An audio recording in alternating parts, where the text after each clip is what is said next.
Assalamualaikum warahmatullahi wabarakatuh. Hai, kami dari kelompok 4 yang beranggotakan saya Alfian. Saya Faiz. Saya Lia, saya Ara, saya Eva. Kami akan menceritakan sedikit tentang Masjid Kiai Ageng Muhammad bin Umar yang berada di Desa Banjarsari Kulari, Banten, Kabupaten Magelang. Sejarah mencatat munculnya Kiai Ageng Muhammad bin Umar adalah pada dekade ke-6 abad ke-18. Ia ada sebagai tokoh penting dalam peristiwa pemberontakan Pangeran Singosari yang merupakan adik tiri dari Sultan Hamengkubuwono I Yogyakarta dan Paman Sunan Pakubuwono III Surakarta. Pangeran Singosari menolak ajakan Sultan Hamengkubuwono I untuk menyerah dan kembali ke Yogyakarta. Kekhawatiran Sultan mendorongnya untuk berdiskusi dengan Raden Ronggo Prawirodirjo I, sekaligus Bupati Madiun pada masa itu. Guna mencari solusi, mereka memutuskan untuk meminta bantuan Ki Ageng Muhammad Besari dari Tegalsari sebagai mediator karena karismanya dan netralitasnya di mata bangsawan Jawa. Kiai Ageng Muhammad Besari yang sudah lanjut usia mendelegasikan tugas ini kepada menantunya, Kiai Ageng Muhammad bin Umar, bersama pasukan gabungan dari Kesultanan Yogyakarta, Kasunanan Surakarta, dan VOC. Kiai Ageng Muhammad bin Umar berangkat menuju pegunungan selatan Malang untuk menjalankan misi tersebut. Pimpinan pasukan memerintahkan sebagian besar prajurit untuk mendirikan perkemahan setelah sampai di tepi Sungai Brantas dekat perbatasan wilayah Pangeran Singosari di Blitar. Kiai Muhammad bin Umar sendiri memerintahkan beberapa prajurit untuk menanak nasi atau ngeliwet, sedangkan Kiai sendiri undur diri untuk mengerjakan sholat. Beberapa prajurit yang mendapat tugas menanak nasi berceloteh. Perang dengan Kiai adanya ya hanya menanak nasi, hanya memikirkan perut, padahal sudah dekat dengan tujuan. Rupanya Kiai Muhammad bin Umar mendengar apa yang sedang dibicarakan oleh beberapa prajurit tersebut dan langsung meminta Raden Ronggo I memerintahkan 40 orang yang terdiri atas prajurit dan santri untuk turun di medan perang, sedangkan sisanya diperintahkan untuk tetap siaga di perkemahan. Beberapa prajurit tidak setuju terhadap keputusan Kiai Muhammad bin Umar. Mereka mengungkapkan betapa repotnya berperang bersama Kiai yang baru saja memerintahkan menanak nasi, tapi sebelum nasi masak sudah memerintah lagi untuk turun menuju medan perang. Mendengar ini, Kiai Muhammad bin Umar menimpali bahwa karena Sultan Yogyakarta meminta bantuan kepada Kiai Tegalsari dan tugas ini dipercayakan pada menantunya, Muhammad bin Umar. Prajurit hanya patuh kepada apa yang telah diperintahkan sang Kiai tanpa disertai gerutu yang tiada gunanya. Cerita tutur dari Banjarsari menyebutkan bahwa akhirnya Kiai Muhammad bin Umar dan Raden Ronggo Prawirodirjo I disertai 40 orang prajurit berhasil menembus 3 lapis pertahanan Pangeran Singosari hingga dapat bertemu langsung dengan sang pangeran. Cerita menyebutkan bahwa pertahanan tersebut dapat ditembus bukan melalui peperangan melainkan memakai kekuatan dalam, yaitu kewibawaan Kiai Muhammad bin Umar. Pangeran Singosari telah merasa kalah dapat mengetahui pasukan gabungan VOC. Kasunanan dan Kesultanan bisa menembus 3 lapis barisan pertahanan, sehingga tiada jalan lain selain menyerahkan diri.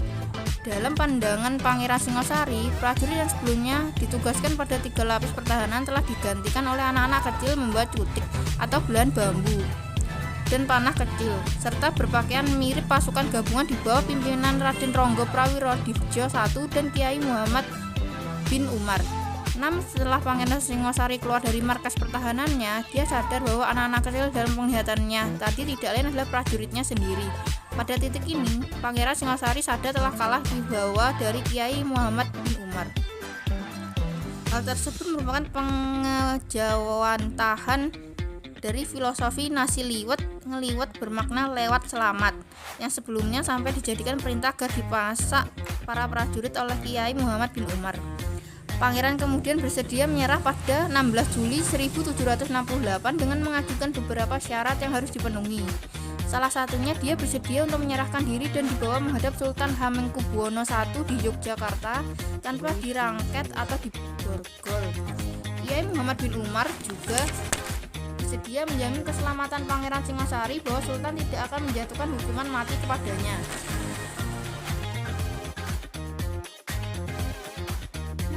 salah satu desa percikan yang berada di mancanegara wetan, Banjarsari juga dikenal sebagai satu dari 5 percikan khusus pesantren yang berada di Pulau Jawa. Yang 4 diantaranya adalah percikan pesantren Melangi yang berada di Yogyakarta, percikan pesantren Mojo yang berada di dekat Salatiga, percikan pesantren Tegalsari yang berada di Ponorogo, dan percikan pesantren Sewulan yang berada di sebelah selatan percikan pesantren Banjarsari. Sebagai pesantren besar pada masanya, Banjarsari mampu menjadi daya tarik santri di Pulau Jawa yang hendak mencecap keilmuan Islam. Selain santri yang berasal dari wilayah Madiun, terdapat juga santri yang berasal dari daerah lain seperti 1. Kiai Ageng Haji Abdurrahman Tegal Rejo yang merupakan menantu Kiai Maulani Banjarsari Kulon dan seorang mursyid yang menjadi simpul tarekat Syatria pada masanya yang berasal dari Pacitan.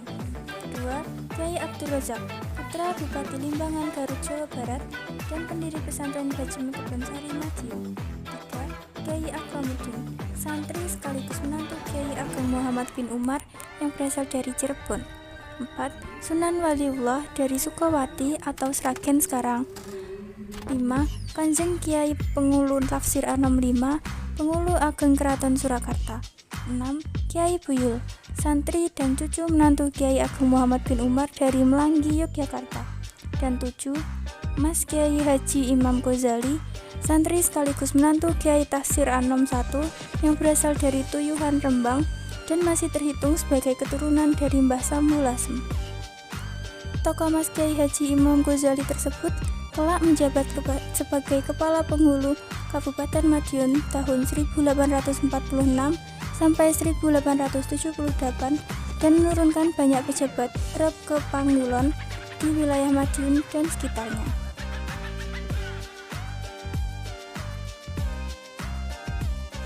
Semoga pengaruh dan jaringan percikan pesantren Ageng Banjarsari pada masanya dibangun di atas fondasi peradaban santri yang cukup kuat. Tinggalan artefaktual yang masih dapat dijumpai hingga sekarang yaitu Masjid Kiai Ageng Muhammad bin Umar dalam Ageng Banjarsari, pusat perekonomian masyarakat yakni Pasar Slering, dan tata letak desa Banjarsari yang cukup teratur untuk kelas desa percikan di masanya. Merupakan sisa-sisa peradaban awal Banjarsari yang diwarisi dan masih dapat dijumpai oleh generasi demi generasi hingga saat ini. Manusia-manusia yang dilahirkan Banjarsari pun dengan sumber daya yang bagus telah ikut serta mewarnai perjuangan bangsa dan mengisi kemerdekaan negara di berbagai bidang kehidupan dari masa ke masa hingga hari ini.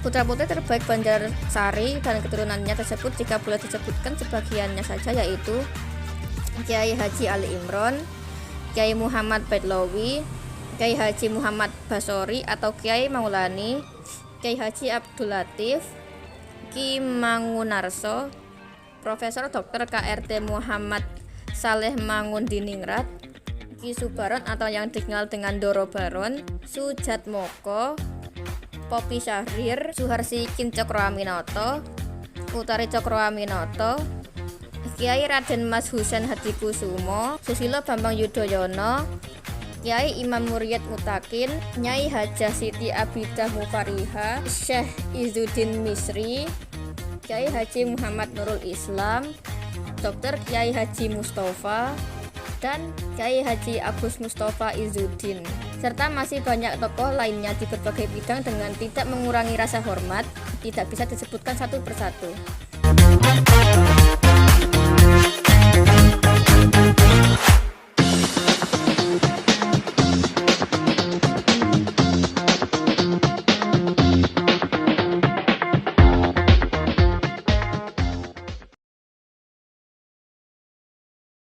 Hai, kami dari kelompok 4 yang beranggotakan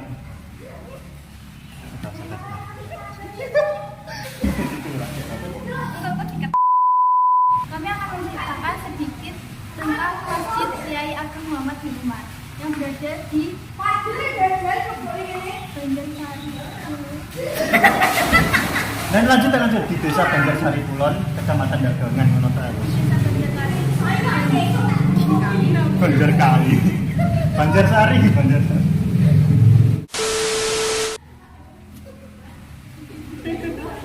Iku wangel busuk.